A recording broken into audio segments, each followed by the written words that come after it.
camarades peuples d'Afrique, peuple de l'Iptako, mes chers frères et sœurs. Ah non, comme on pouvait s'y attendre, le capitaine Ibé répond à Emmanuel Macron. Ah non, c'est dosé, frère. C'est-à-dire que il rentre en profondeur. Ce que le président Tchani n'a pas dit là. Frère, Ibé est en train de tout décortiquer. Ah non, c'est fort. C'est fort. Chers camarades peu d'Afrique, on écoute et dit qu'on va décortiquer. Ça, là, il faut qu'on décortique ça. On est parti. Quand je prends dernièrement les propos d'Emmanuel Macron sur l'Afrique, eh bien, tout Africain conscient devrait donc comprendre très vite tout ce qu'il a pu nous dire et qu'est-ce que ça signifie. Le général Tchani a dit il n'y a pas longtemps du changement donc de tactique ou de stratégie des forces françaises en Afrique. Et je pense qu'il est venu le confirmer. Il s'agit de dissoudre et de garder un dispositif socle. Et Emmanuel Macron l'a si bien dit qu'on ne peut que le remercier pour cette sincérité. Même si certains ont voulu mettre la poudre aux yeux de leur population, mais la réalité finit par rattraper aussi. Ils ne partiront pas de certains pays. Ils ont juste dissous le dispositif. Vous ne les verrez plus dans des bases, mais dans les ambassades, ils seront là. Ils vont constituer des sociétés de sécurité pour sécuriser leurs sociétés qui existent dans ces pays-là. Mais les soldats seront là. Mais vous ne les verrez plus en tenue ou rassemblés dans des bases. C'est tout ce que ça veut dire. Ils vont se réorganiser, mais seront là. Il a parlé de politesse vis-à-vis de certains chefs d'État en leur donnant la primauté d'annoncer donc la rupture ou le départ des forces françaises. Ça nous importe peu, on peut dire. Mais tout ce que nous savons, c'est que si vous voulez une rupture avec ces forces impérialistes, c'est simple, on dénonce les accords. Tout commence par là-bas.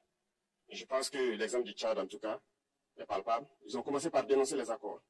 Sinon, si on ne dénonce pas les accords, juste dire que les bases quittent, on n'a rien fait. Parce que le problème se trouve dans les accords coloniaux de défense qui ont été signés depuis l'indépendance. Le plus dangereux n'est pas ceux-là que vous voyez dans les bases. Le plus dangereux, ce sont les conseillers militaires. Les conseillers existent dans tous ces pays. Ils ont existé au Burkina aussi jusqu'en fin 2022, jusqu'à ce que nous prenions nos responsabilités. Et qui sont ces conseillers militaires? C'est ceux-là qui sont censés mettre en pratique la politique de la France ici. Ils doivent travailler à rendre nos armées très faibles pour que la France puisse toujours avoir l'argument d'exister ici. Sous Blaise Compaoré, ils avaient réussi. Nos sentinelles prenaient donc la garde avec des bâtons. C'est ça que la France veut de nos armées. Lorsque nous arrivons à cette étape, nous n'avons pas le choix que de vouloir qu'ils viennent s'installer. Mais l'armée burkinabé a réussi à un moment donné à se débarrasser des conseillers militaires. Malheureusement, je pense qu'en 2019, après l'opération Otakwano, où ces Français ont vu que l'armée burkinabé a encore une capacité de réagir au terrorisme, ils ont appelé les chefs d'état-major en France, ils l'ont instruit de reprendre les conseillers militaires dans toute la structure. Eh bien, il n'a pas accepté, mais au retour au pays, les politiques l'ont instruit d'accepter les conseillers militaires. Et c'est là que les conseillers militaires sont revenus dans l'armée burkinabé en 2019. Avec toutes les conséquences qu'on connaît, l'armée était en train de disparaître dans les années 2020-2021. Et d'ailleurs, c'est le moment où beaucoup de militaires ont dû déserter, parce qu'il n'y avait plus d'espoir. On était en train de s'effondrer. Voilà un peu comment ils travaillent. À l'état-major général des armées, dans tous les états-majors d'armée, dans les écoles, c'est eux qui sont censés dicter la politique de notre armée. C'est eux qui nous disent combien recruter, quand recruter et qu'est-ce qu'il faut en faire. Ils sont dans les écoles pour nous dire comment il faut les former, et ainsi de suite. Tant que ces conseillers militaires sont là, vous n'êtes pas indépendant. Votre armée aura juste l'apparence d'une armée qui sera là en train de faire des parades, du cirque. Mais lorsqu'il viendra la guerre, vous vous rendrez compte que la parade, c'est une chose, mais la guerre, c'est une autre chose. Il faut rompre les accords. C'est la seule façon d'avoir une armée indépendante et se construire être fort. Mais beaucoup de gens ne le comprennent pas peut-être. Et même avec ces accords, la France choisit dans nos États des élèves officiers pour aller les former. C'est à travers ces mêmes accords. Mais en réalité, ces officiers qui partent se former pour la plupart, pour la France, ils viennent pour servir l'État français dans leur pays. Ils ne viennent pas pour servir nos pays. Ils les forment pour qu'ils viennent servir les intérêts de l'État français.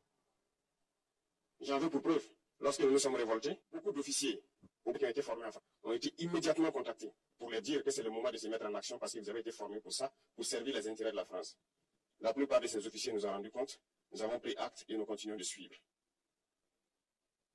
Lorsque un officier formé en France arrive dans son pays et par malheur meurt soit par accident ou bien sur le champ de bataille, en France, il y a une nuit d'hommage aux morts dans l'armée, comme partout ailleurs. À la nuit d'hommage aux morts, on cite le nom de l'officier en question et on dit « mort pour la France ».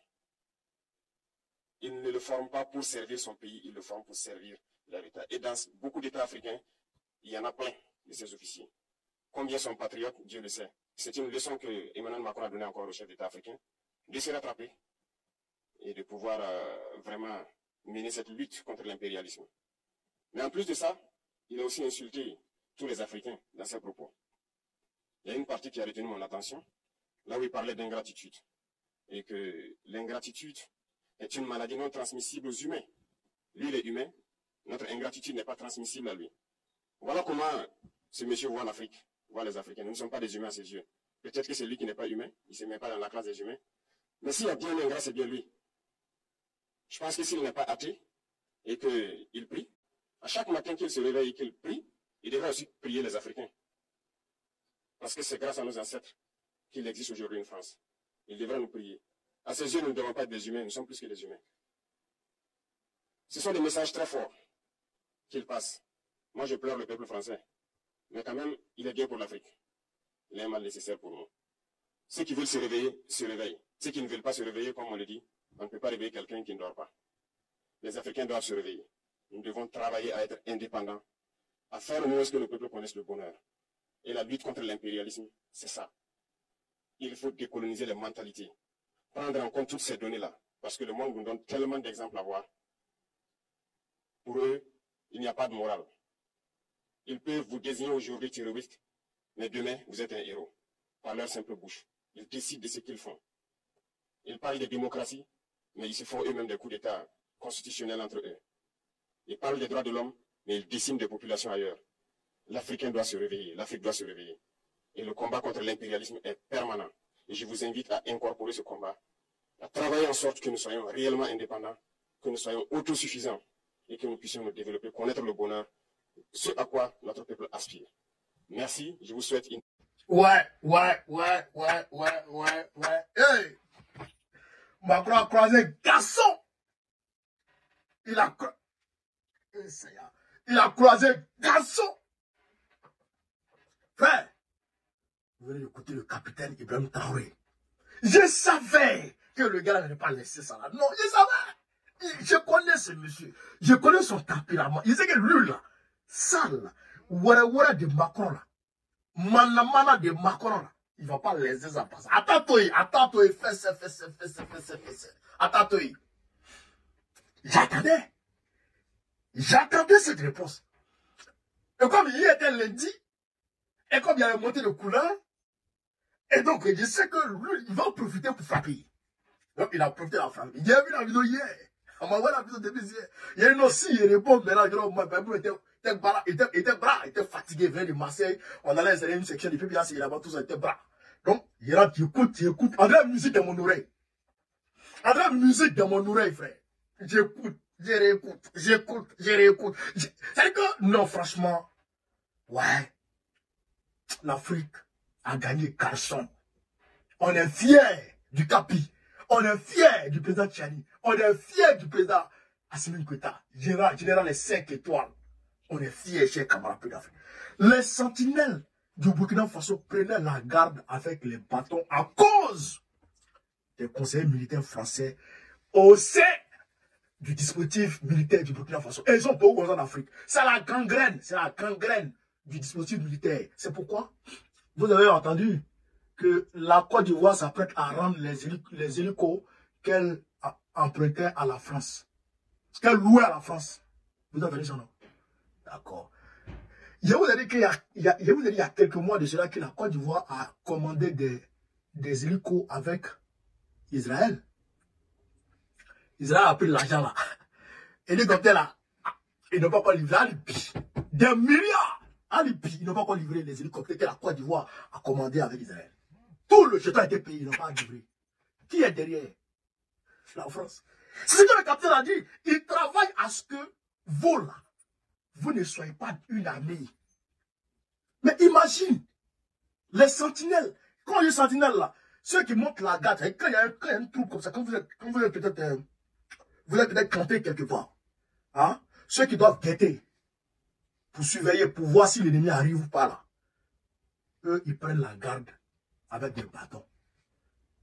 C'est-à-dire, depuis sa position de guetteur, si l'ennemi le répète, que l'ennemi juste dessus, il ne peut pas riposter. Il obéit des gens pour aller dire, ah, ils sont là. Vous comprenez ça? C'est à ce niveau-là, ils avaient réduit la mer burkinabé.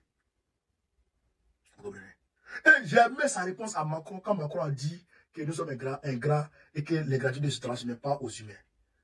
Non. Macron, il va se laver 1000 fois, il ne sera pas propre. C'est-à-dire, il va se laver 100 000 fois, il ne sera pas propre. Ça là, Macron, tâche ça là. Ça résiste-toi. Ça résiste-toi. Et c'est ce qu'il a dit dans une de mes vidéos. Il y a une maman qui m'a rappelé ça quand j'ai pas dit soutenir les souristes là. Elle dit, tu as dit que Macron est bien pour nous. Que Dieu a bien fait pour nous donner Macron. Et que Macron aide les Africains à se décoloniser. C'est ce que le capitaine a dit là. Mais le gars, il parle. C'est que les gens disent tout bas là. Lui, il dit tout haut. Il n'est pas intelligent. C'est un président à manquer. Sa tête là, ça fait masse. Un enfant déséquilibré comme ça, déréglé. Macron, c'est déréglé. Si tu n'as pas déréglé, c'est qu'il fait là, quelqu'un peut faire ça, quelqu'un qui est normal. Et c'est ce que Macron fait là. Sa vie. Regardez son entourage. Regardez son entourage. Les personnes avec qui il vit. Un homme qui n'est pas déséquilibré, à Diamante. Et c'est pas vivre avec ça. Hein? C'est dans l'Afrique. Quand tu me dis, les gars, dehors en France ici, c'est-à-dire que les mouvements, les petits gars là, il dit, un bribi comme ça. Vous pouvez mener quoi. Vous pouvez mener. Elles sont zo. Il a laissé tout ça là. Il n'a pas dit prendre quelque chose avant pour dire, quelqu'un qui n'est pas déséquilibré, c'est peut-être là. Quelqu'un qui n'est pas déséquilibré, les gars. Macron, c'est ça le problème. Est-ce que vous comprenez ça? C'est ça le problème. Donc, il n'est pas. Et puis les Français ont pris le pays pour donner un nom comme ça. 2 fois. Quand même. Quand même. Par exemple, son deuxième mandat là, c'est parce que il a partagé l'argent aux Français. Il a partagé l'argent. Il allait prendre 600 milliards. 600 milliards d'euros de dette. Pour lui partager, Covid. Il a partagé. Moi, on dit, bon, on va aller faire des demandes. Je ne veux pas l'aller, je veux pas l'aller. Il y a des amis qui ont pris l'argent. Mais après, il les a traqués. Il les a traqués pour son état avec eux. Donc, capitaine, vraiment bravo. Merci à toi. Bravo, tu es un 10. On s'attendait à cette réponse. Et la réponse a été calibrée. Calibrée, chirurgicale. C'est de ça qu'il s'agit. Vive l'Afrique libre. Vive tous les présidents panafricanistes. Vive le panafricanisme. Babo, président de la Côte d'Ivoire, en octobre prochain. C'est de ça qu'il s'agit. On ensemble.